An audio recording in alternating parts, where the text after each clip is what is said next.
Welcome to Scary Thoughts, Horror, Philosophy, Culture. I'm Marc Kate. And I'm Chad Lott. This is episode 105. We are going to be talking about Prey, the Dan Trachtenberg film from 2022. You can watch it now on Hulu. You can write us at whattthe, at scarythoughts.org. And before we get into talking about Prey, we have something to plug.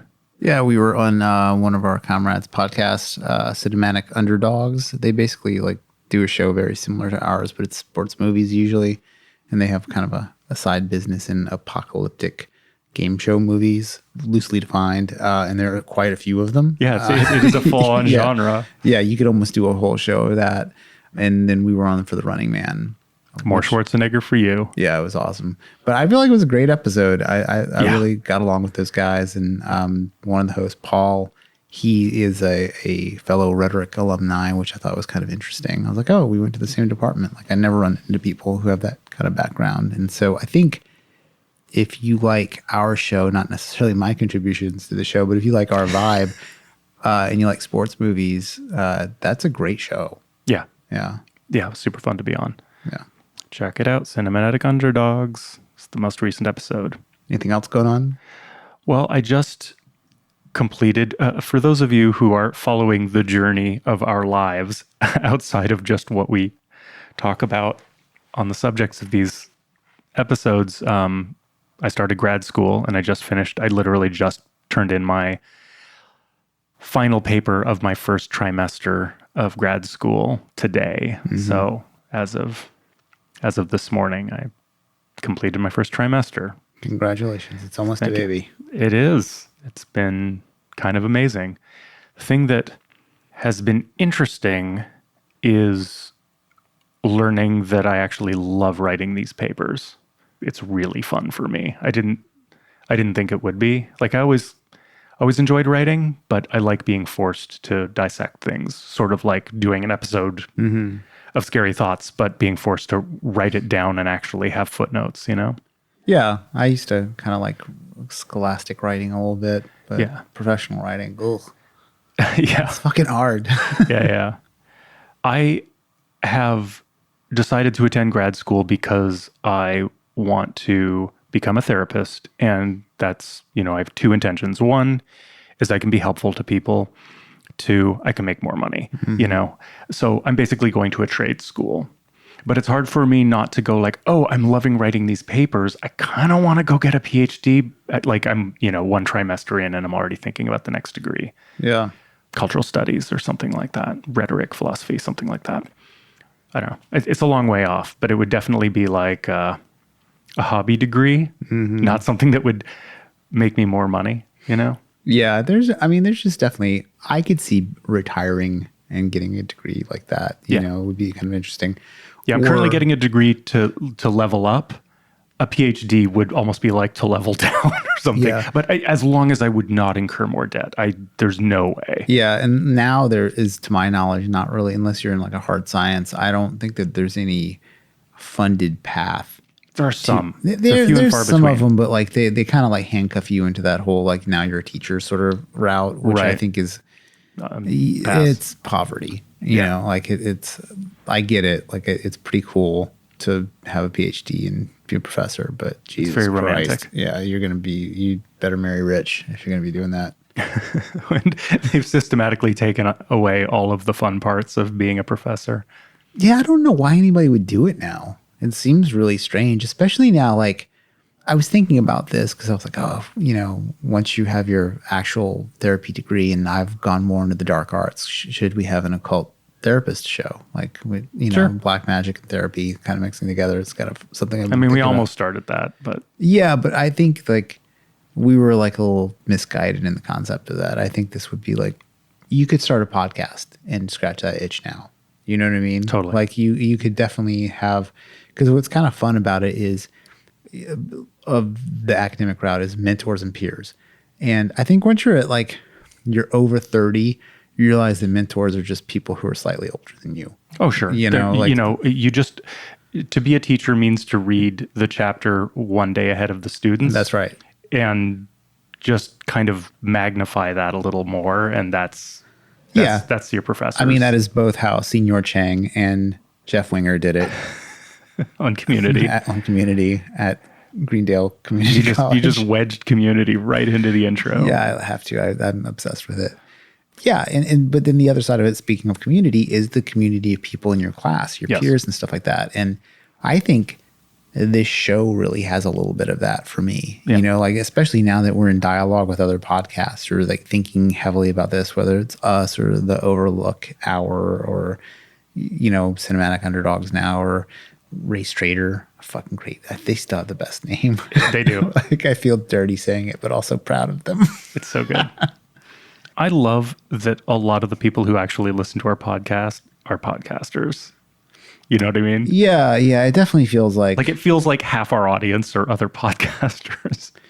Yeah, it's weird. We've gone back to this in the past. I kind of expected more success and money. Not money, but like I thought we would have been like at least one conference by now for something. You gotta show up to them to. Yeah, I guess any conference. Like you can't just. People don't just invite you out of. I mean, sometimes they do. You gotta seem like you're part of the community, like an active part of the community. Yeah. More than just like, yeah, there are these 5 podcasts and they like us.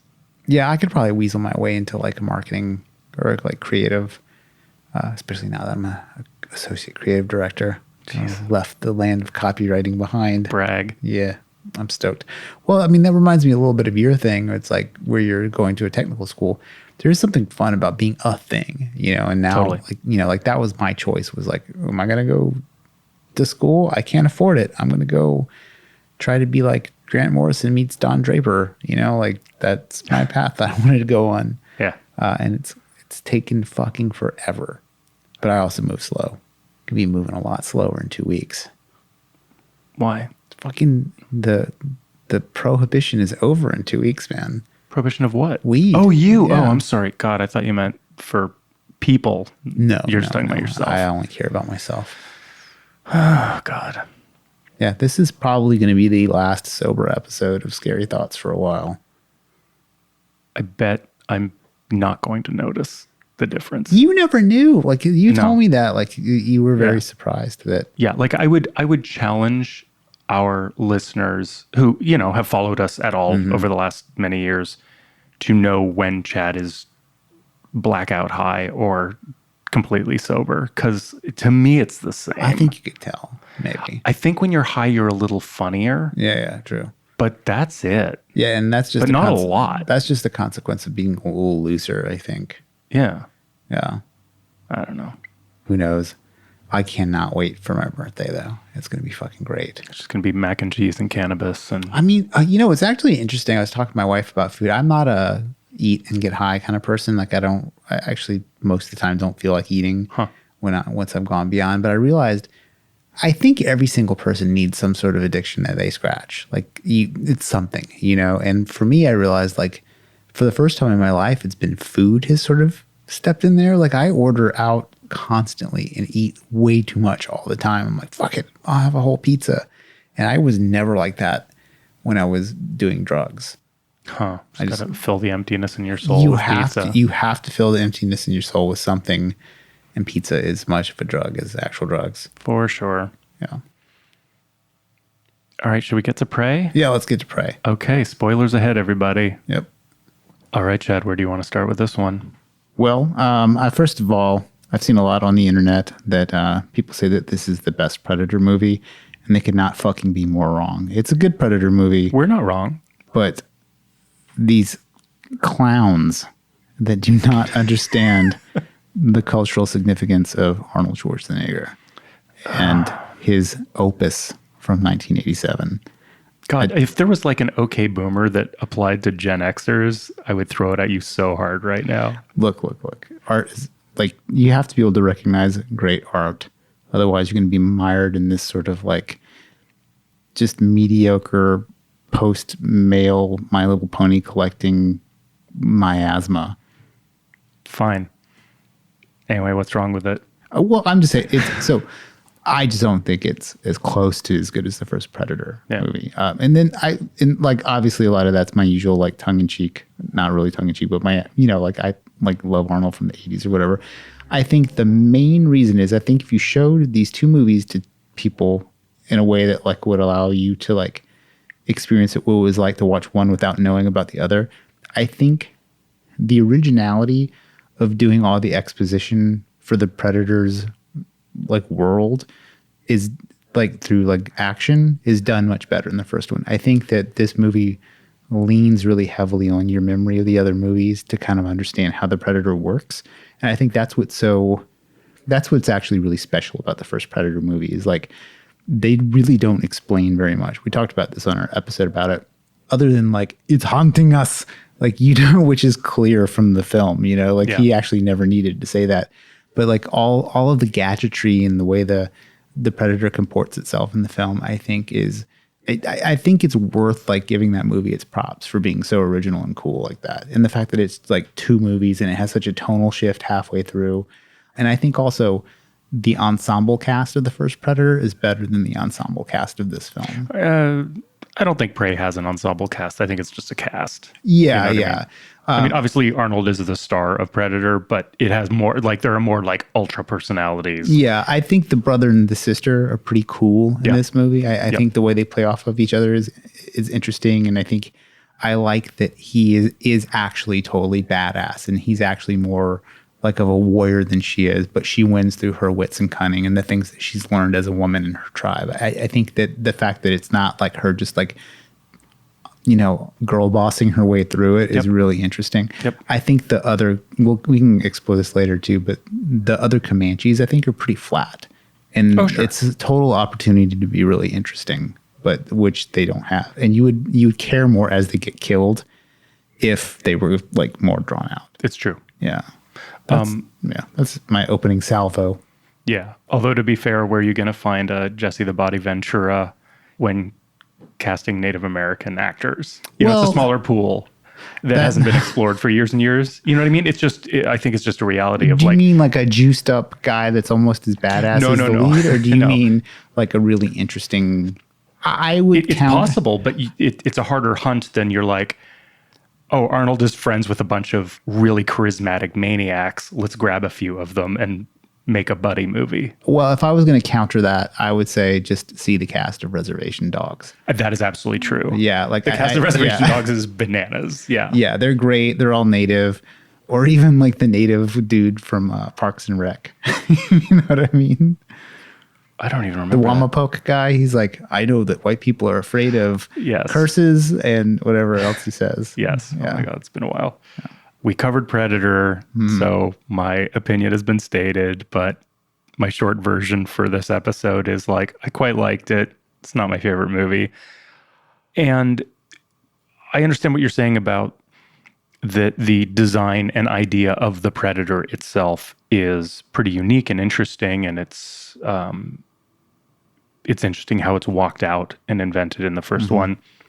But personally, watching Prey, I would have liked this movie better if there was no Predator, honestly. Well, it's interesting. If it was more Revenant, if it was just a bear or something, I think I would like it more. Yeah, it's interesting you say that. I listened to a pretty good podcast with Dan Trachtenberg, the director, on it. And this movie was always a Predator movie, so that was always it. But as he developed out the Comanche storyline and what they were doing, there were moments when they were like, maybe we should just make it its own thing. And he was like, well, at the end of the day, they're ultimately fighting a monster in the woods, and like having the element of the Predator essentially makes it make money. And so they're like, they never really had any serious plans. This isn't like 10 Cloverfield Lane was like not a Cloverfield script. Then they made it part of that universe. It was never like that. It always had the Predator. But yeah, it's interesting because it could have worked like that. Yeah, and also it's been a while. I can't name any off the top of my head, but there is Native American folklore. Yeah, the Wendigo. Okay, there you go. Thank you. Overlap very easily. So yeah, that's funny that was almost on the table. Yeah. I think that it's pushed pretty far, and I don't want to complain too much about it, but some of even though the tone of this film borders on art film a lot of the time. It's got a lot of sort of like European cinematography elements, things like that, or very like old art westerns. I feel like some of the Predator kills, weaponry, skill set are hokier than the first one. Yeah, Trachtenberg has an answer for that too. Tell me. So it's video games. Like all the shield and the axe on the rope come from God of War, he says. And the as does a lot of the fight choreography. It's very video game influenced, and like neither of us are gamers, so it's probably mostly lost on us. But once he said that, I really started to see it. Yeah.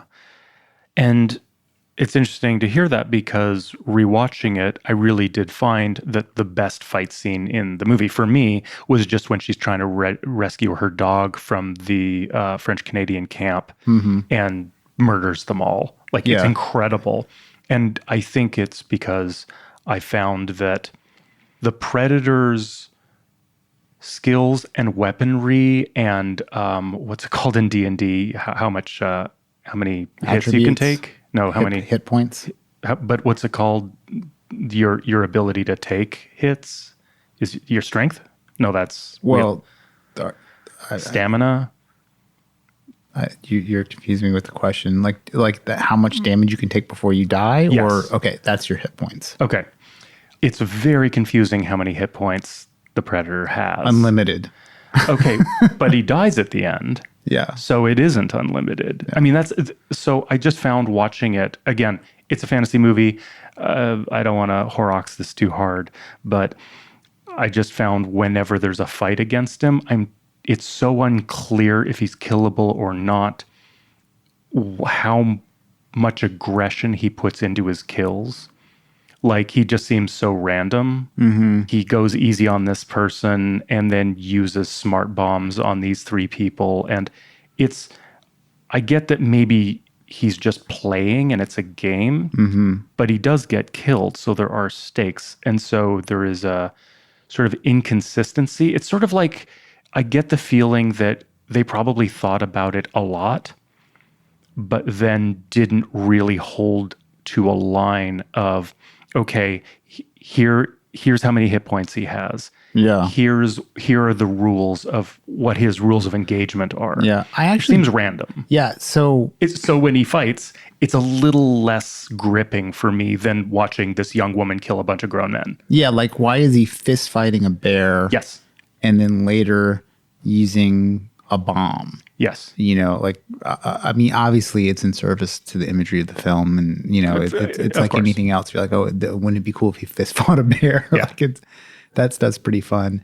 But as far as, like, you know, we used to, in the early days of the show, talk about rules of engagement and things, you know, like what makes the mythos, what are the guardrails of the, you know, the rule sets of the mythos. I actually was able to look at the Predator Bible, because my friend was an artist at Dark Horse, and he was submitting his proposal for a 4-issue run of Predator. And I helped him edit it, and ultimately it didn't get made. But, like, it's really, really detailed what they can do and, like, what the rules are and what you can and can't change. At least in the comic book it was. Because it's funny, you look at the films, he and I talked about this for hours. It's like anything you wanted to do for the comics, it's very restricted based on the mythos because it was so big. But in the films, they violate the rules of the Bible all the time. There's, like, things of, like, who the Predator will and won't fight, the level of weaponry they can use versus another person. There's the editorial guide, but there's also the in-world stuff. So, you know, you see online some of the forum comments about this film. They're like, oh, well, you know, he's a spacefaring creature. Why is he using a bow and arrow and a shield? Well, that's part of the game. You know, it's like why humans today longbow hunt bears, you know, when you have AR-15s and, you know, Winchester 308s and things like that. Like, it's part of the challenge, part of the fun. And it's like, well, you know, he would, you know, there's all this like gnashing about like the technology of the Predator. And you're like, look, first of all, it's 300 years ago. Like, even a spacefaring civilization does not sit on its technology. You know, maybe they just had less. He could also be a hipster Predator. You know what I mean? This could be the fucking fixed gear bicycle riding version of the Predator. We don't know, you know? He's the steampunk Yeah, this of is his steampunk crew. Predator. Yeah. One thing I kind of appreciated about the way this film is framed is it's not a prequel. Mm-hmm. It's earlier. Yeah. But unless I'm missing something, I'm sure I'm missing something in the mythos, but it Yeah, doesn't seem to like set you know anything about- up really. Yeah. Do you know about the pistol? Nope. Okay. So the pistol that she's using throughout the film that belongs to that guy, Raphael, it appears in Predator 2 at the very end. And it also appears in one of the comic book runs, which I'll talk about in a second. But at the end of Predator 2, Danny Glover has kicked the shit out of Predator Part 2. And then this is one of the things that's fun about the second Predator is it expands the mythos. So it's like, oh, there's a bunch of Predators at once. And they retrieve the body of their fallen tribesmen, I guess. And then before Danny Glover gets out of the spaceship, they basically see him as like, oh, this is a worthy competitor. And they throw him that pistol and he catches it and he looks at it and it says 1791. And it's supposed to kind of like blow your mind that they've been hunting for hundreds of years on Earth. You know, that's Right. kind of the thing.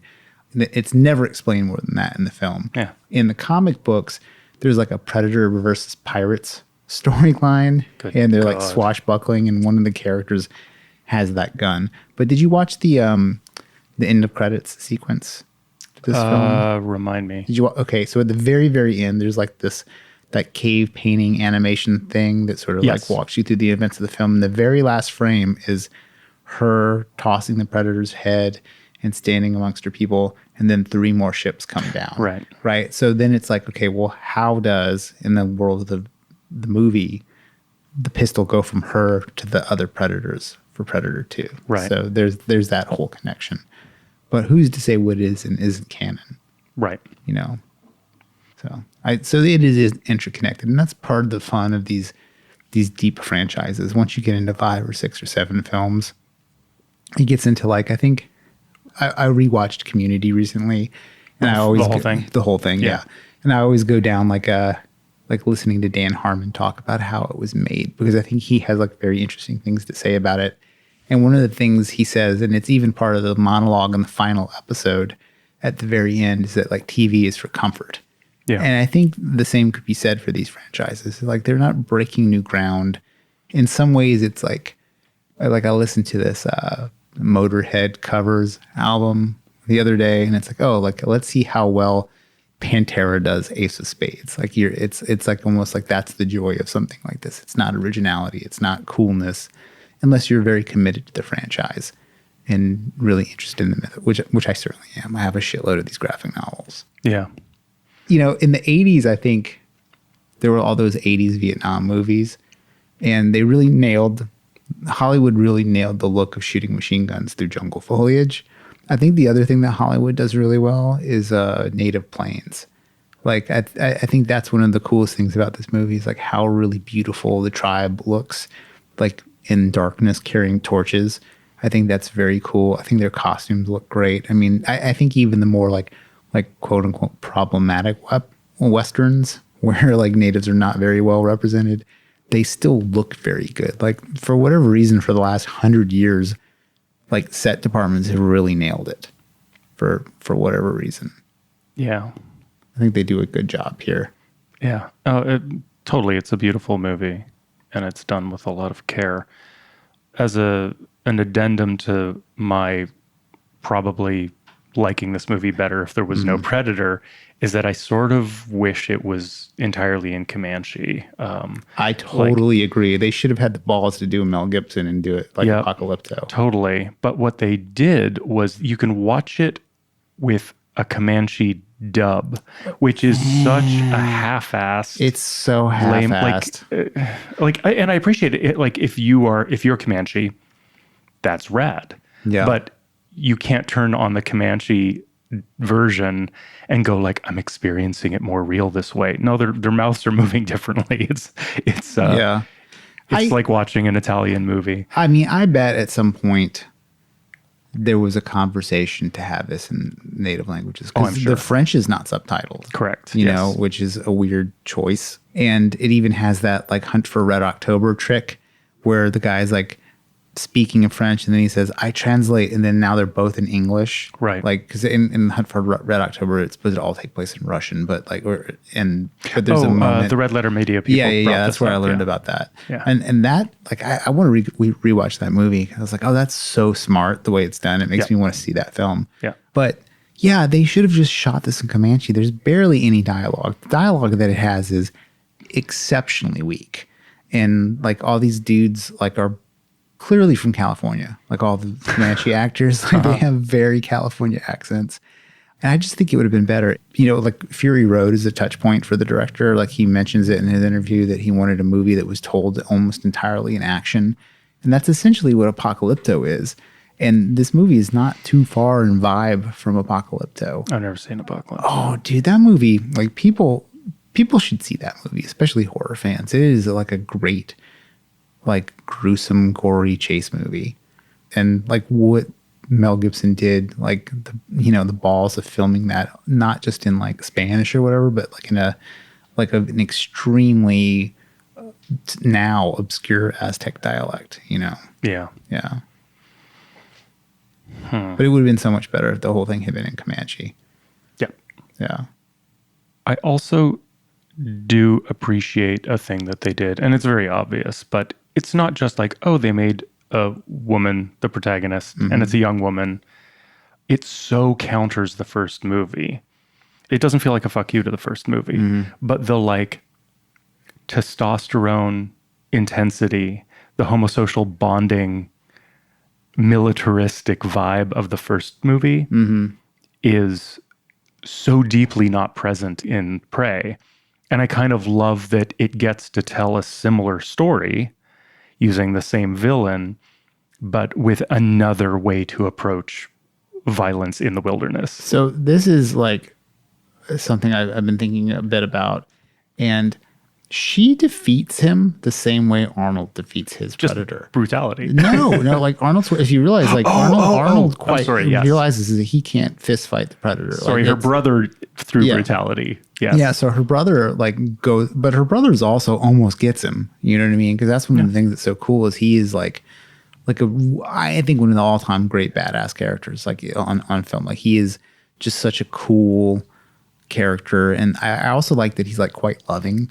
Like that's another like element of his character. Tough love. Like for example, his line, we got him, and he's like, we didn't get him, I got him. But it's not condescending. It's just like, look, it wasn't us, it was me. Yeah. He's often that way with her. He's very real with her. One of the things that he says that's very real, and it's kind of a throwaway line, is like, I had to come get you. Yep. And in a survival situation, being a liability like that is like the worst thing you could possibly be. And then these nomadic tribes were essentially always in survival situations. Like I fucking love reading about the Comanche. I think it's like one of the most interesting like civilizations that has ever existed. I think it's just so romantic and cool. And you realize like there would have been in the real world, there are opportunities for Comanche women to have gone out and fucked people up, and they did.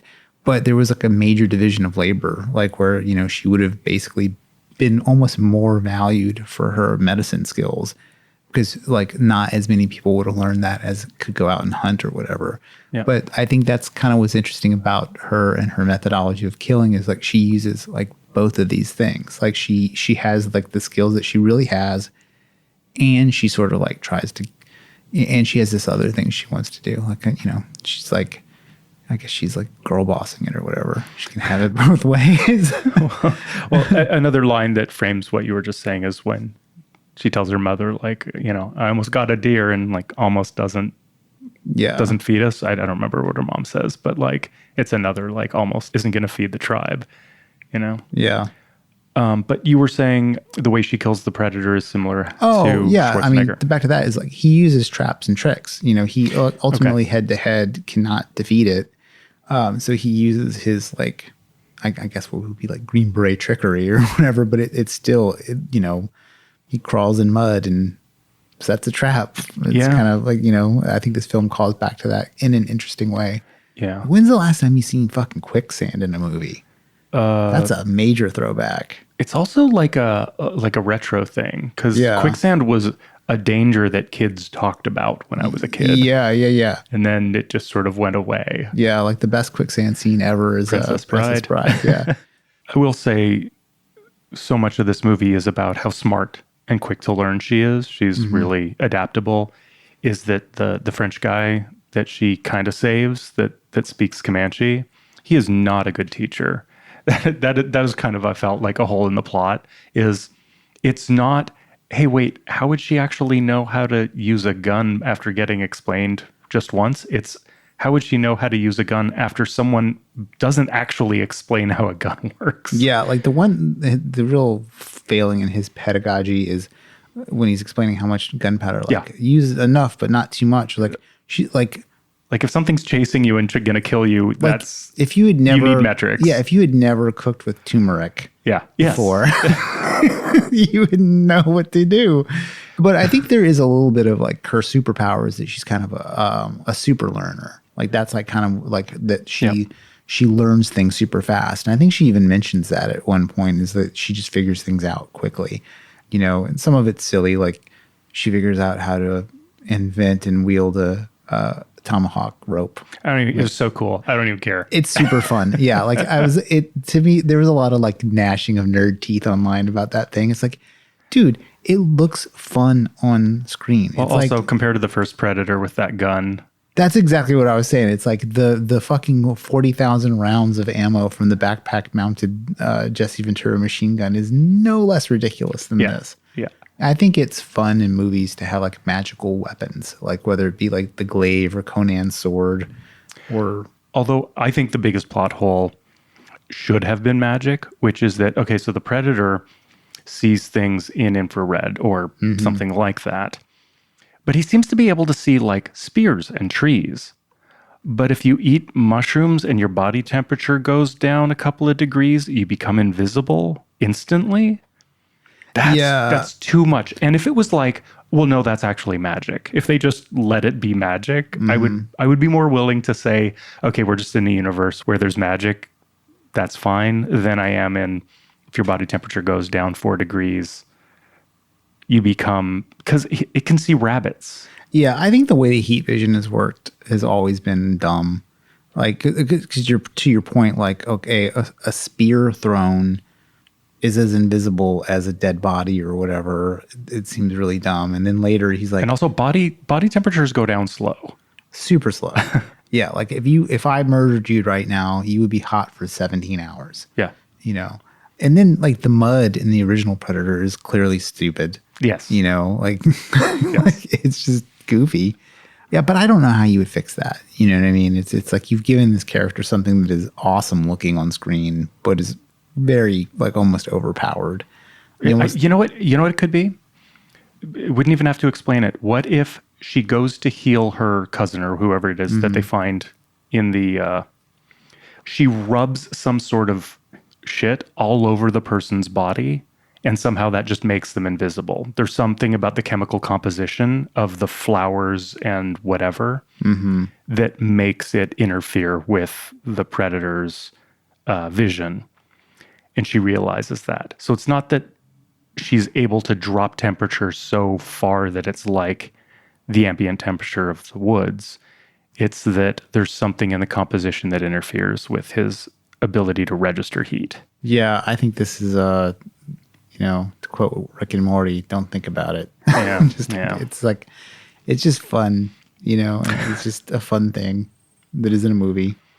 Yeah, although I feel like I have to explain my insistence that where do you draw the line? Where do we draw the line with movies that are not like The Room level absurd, and watching a movie where you're like, this has been totally thought out and and the world is consistent within itself. Like, on one hand, yeah, absolutely, we should just enjoy the movie. It's cinema, it's fiction, let it go. But at the same time, there's something so deeply satisfying about seamlessness of concept. Yeah, there is. And I certainly, you know, like I like that sort of like realism in films. I think it's part of what makes, it's one of the things that makes the Christopher Nolan Batmans feel a little more interesting than say like the Tim Burton Batman. Like to me, like there's certain thing about that gritty realness, but it's never real. It's not even close to real. So it's like we're Sure. talking about a film. Sure. I mean, you're thinking about film just in general. It's more important than the screen be interesting than there be realism. Sure. I think.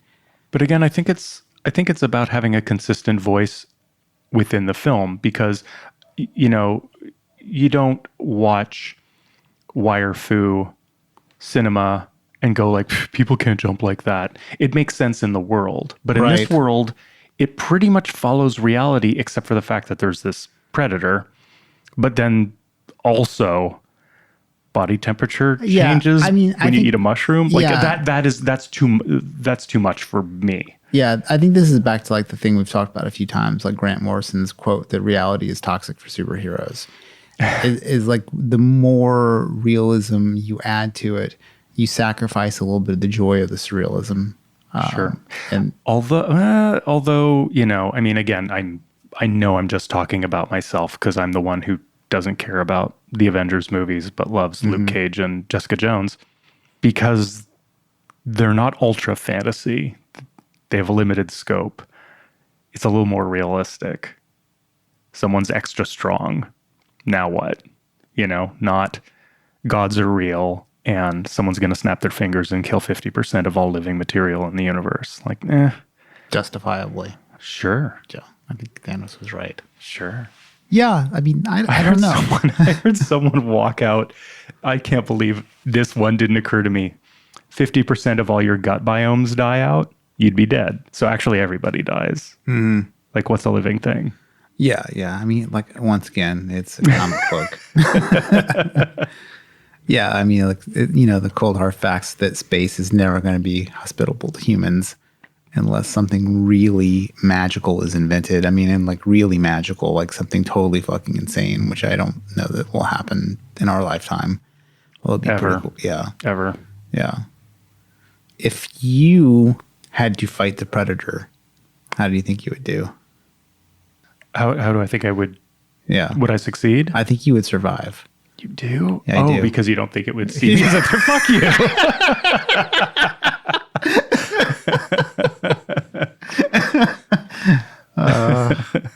You just walked right into that.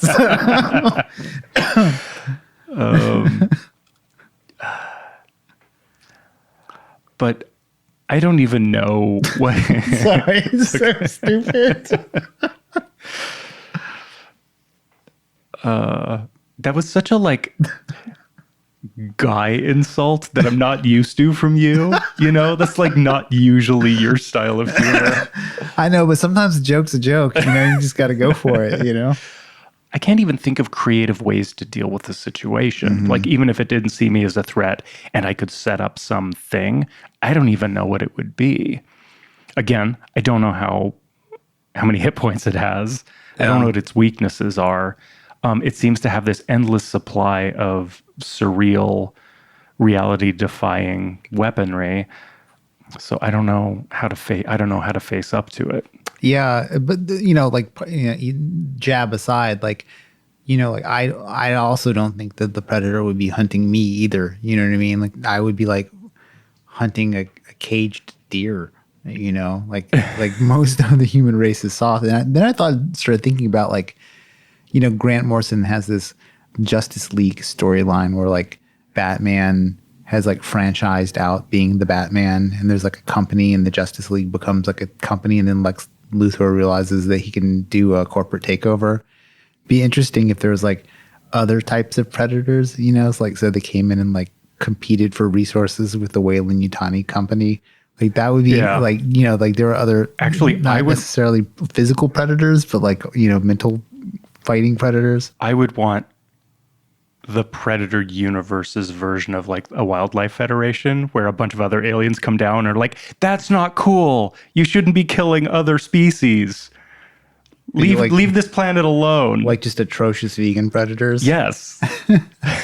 Just they guilt and shame the predators to leave the Comanche alone. Maybe that'll be Prey too. Yeah, probably not.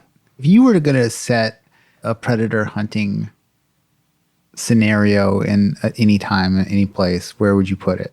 John Carpenter's Thing.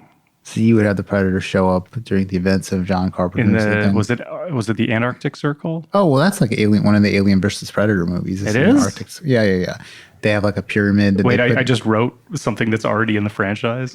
well, sort of. Yeah, like basically there's like a pyramid there, and it's a point that they release xenomorphs from. Yeah, it's. Well, I was just adjacent to thinking. your I was idea. just thinking, like, temperatures rising on planet Earth, and so two things come out of the melt: the Thing and a predator.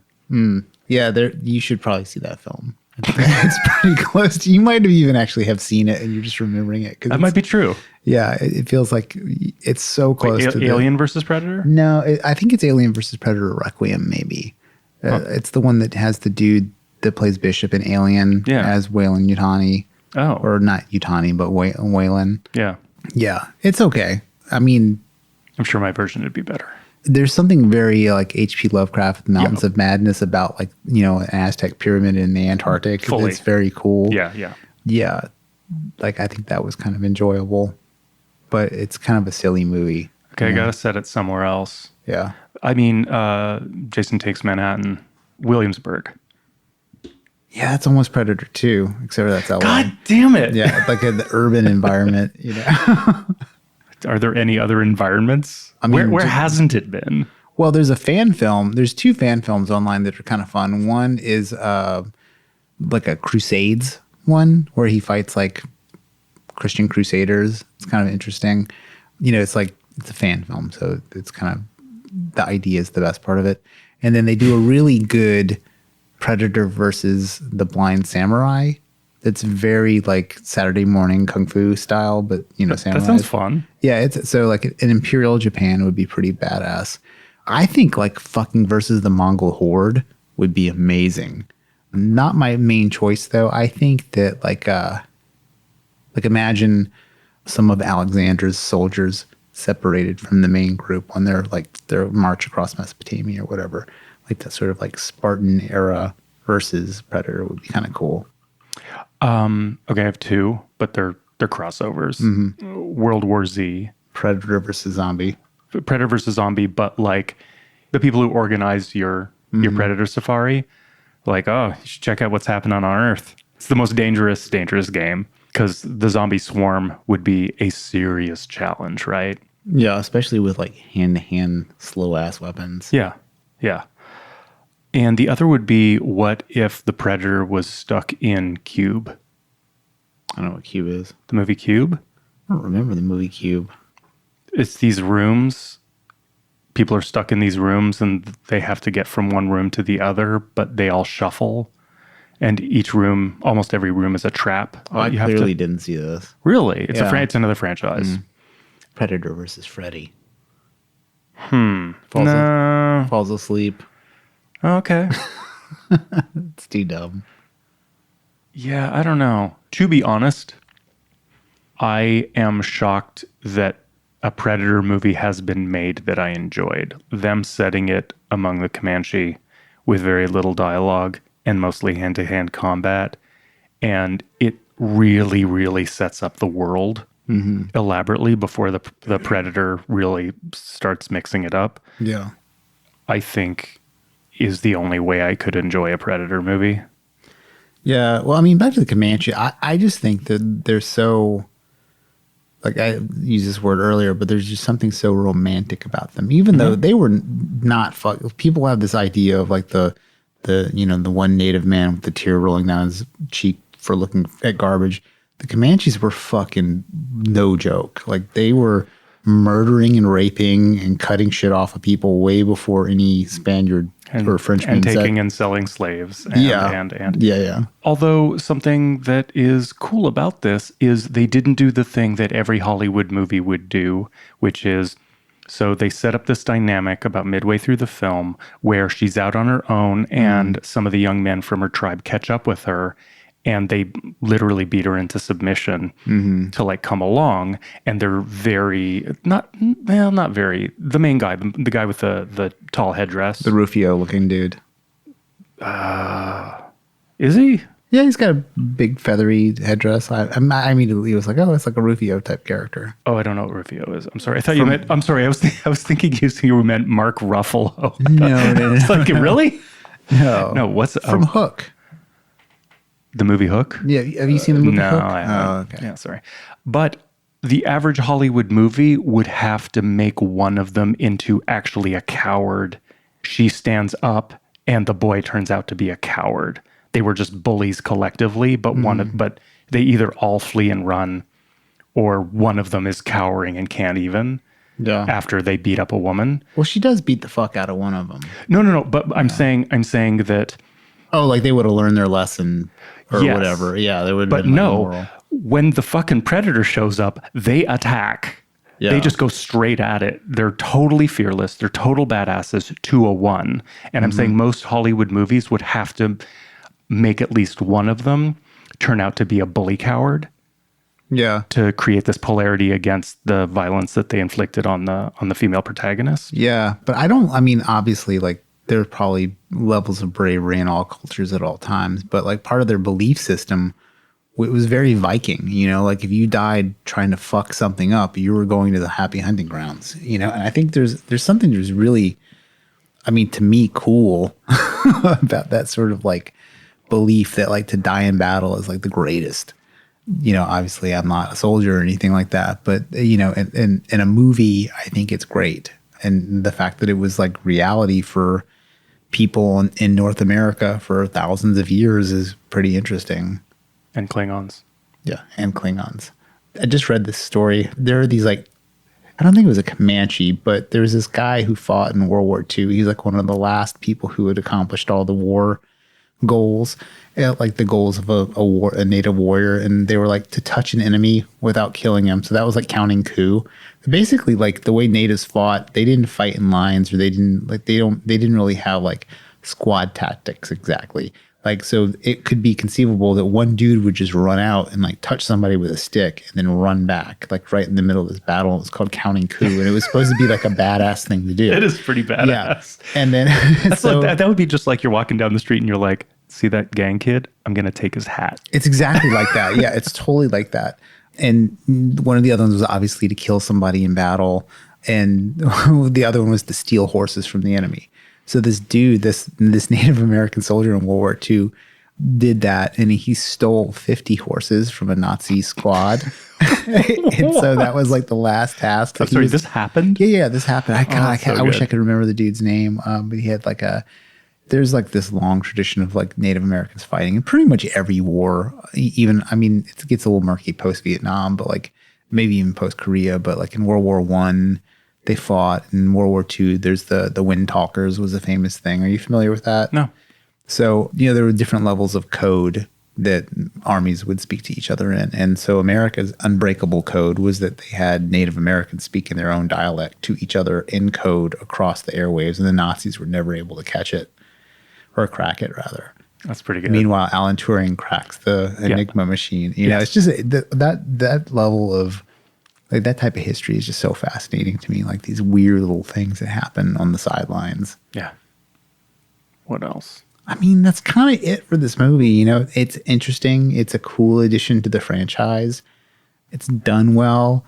If it had more money, the animals would have looked better. I mean, that's the really. I think the two major faults of this film are that the CGI animals look like shit when they move.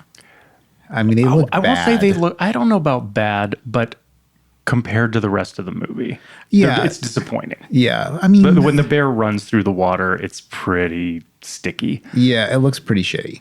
And compared to like the bear that fucks Leonardo DiCaprio to death in The Revenant as an example. But that's just money. You know what I mean? I think that's the why. Well, it's money and care, because you can have a monster in a shitty costume, and if you light it and shoot it well enough, the audience doesn't notice how bad it is. Yeah. And I think that is partly to blame, is they could have just had it a little more off camera instead of right dead center, running straight at the camera for a shot that lasted 2 full seconds, long enough for you to go like, oh, that needed more render time, you know? Yeah. I mean, I get why they shot it like that, though, because, like, it seems very similar to, like, the way bear attacks are described in writings of the time, like, or not even of the time, but later in the 1800s. Like I read a few books about mountain men or written by mountain men, and bears are just there during the day fucking people up, and there's like a terror in that. But I do get your point about it could have just been like slightly concealed or something like that. Yeah.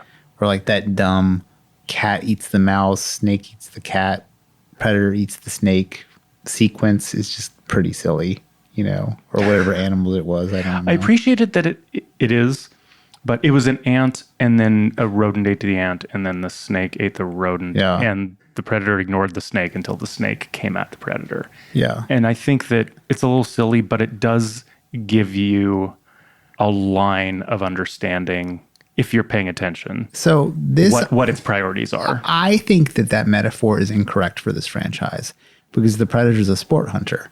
It's not like he's down there eating.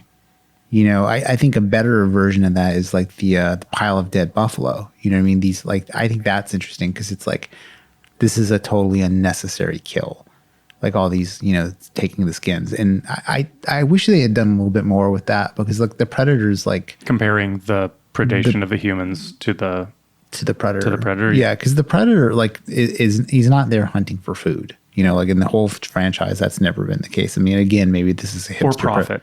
Yeah, I mean, again, this is maybe a hipster predator that like only eats grass-fed meat that he's killed, or something like that.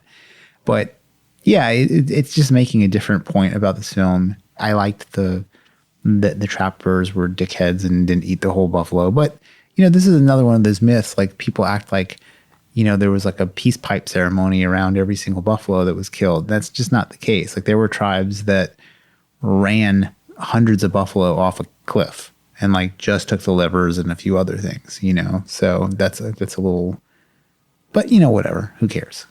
Like you could be like really nerdy about that shit if you want, but I mean, who's counting the cost on that? Who cares? But I think when we're talking about the myth of this film, it's worth like being like, hey, he's not part of the food chain. He's right. No, but yeah. I guess what I'm saying is that shot with the ant rodent snake sets up that he ignores the ant, he ignores the rodent, he even ignores the snake until the snake is a threat, and then he kills the threat, and that's what he is invested in. Yeah, I guess I kind of forgot that the snake kind of tries to bite him. Yeah. Yeah. Bad move. If I was trying to make this a really serious movie, it would have been in Comanche, and I would have killed the dog. Like, if that would have made it like... The pet. Yeah, the pet. Yeah. Although I'm not down for dogs dying in movies. It's tough. Yeah. It's hard to watch. It's very sad. But as per John Wick, it does give them quite a bit of motivation. It's such a good dog. I want that dog so badly. In the movie or the John Wick dog? In the movie. Oh, yeah. It's a shelter dog. I thought So it was kind of cute. interesting. Yeah, and the actress Amber Midthunder, she says that the dog was quite difficult to work with. I think, like, I guess it was like always doing its own thing. And Just like Black Phillip. Yeah. Yeah, it's funny. Like that Black Phillip is like another animal that's like a nightmare. On an earlier episode, I think maybe even in our Predator episode, we talked about like the lack of like iconic horror characters. Like who's as big as Freddy? I think one of the greatest things about the Predator is it's such an iconic sci-fi horror monster. And there's not really a lot of sci-fi horror monsters. And it's like the moment it's on the screen, it's an icon. The closest we get now, I think, is Black Phillip. Like when you think about like meme power, like Black Phillip is definitely leading the meme power. He's right there on my wall. I know. I just got mine framed too. I'm really excited. I don't know. Yeah, you'd have to be digging deep to want to bring a lot of like philosophy into this movie. It's super fun. I can't believe someone got me invested in a new Predator movie. Yeah. So Predator is basically a slasher movie. Mm-hmm. This one really wasn't. It doesn't follow the structure of a slasher by any means. Yeah. You could kind of stretch it, but it's not a slasher, not like the first one was. Are any of the others sort of a slasher movie like Predator? Not, I mean, I think like, because like there's a point where like they're just getting killed one by one by this thing that they can not even conceive of, the second Predator, it's you can make the case it's almost like a serial killer. Because the main characters are police officers. It does have a bit of like the police procedural feel to it, but it's by no means like Seven or anything like that. I think if they had not had the trapper element to this, and it was just the tribe being hunted through the woods by the predator, that might have been a way for it to be stronger too. Right. Yeah. Did you know that Amber Midthunder, the name Midthunder, is actually not a native name?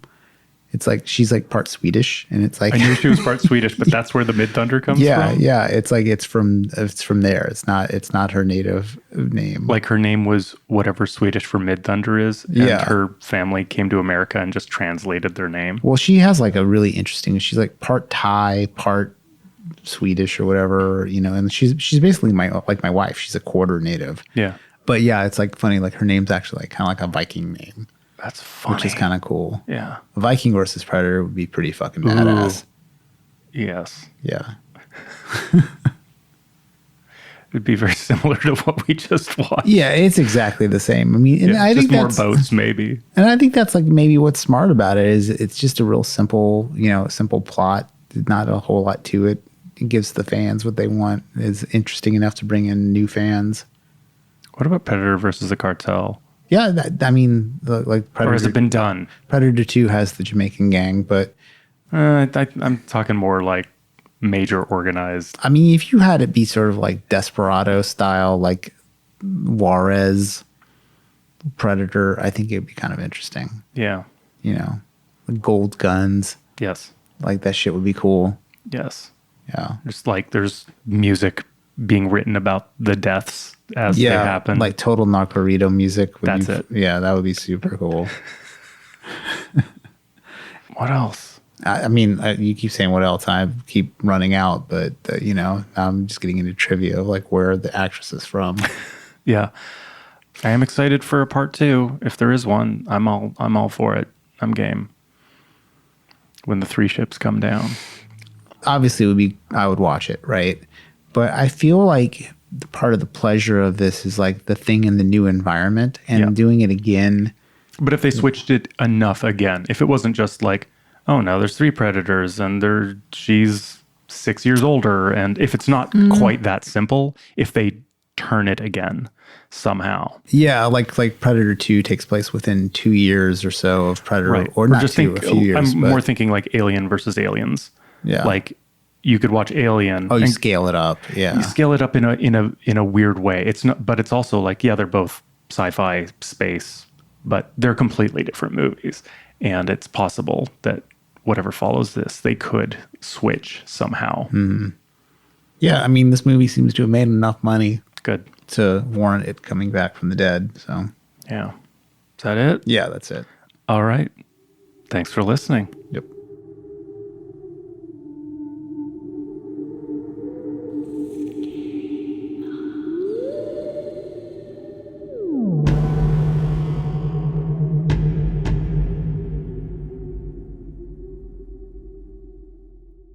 Are you ready? Mm-hmm. Yep. I'm just going to get my Wikipedia article open as if I was my favorite murder. Yeah.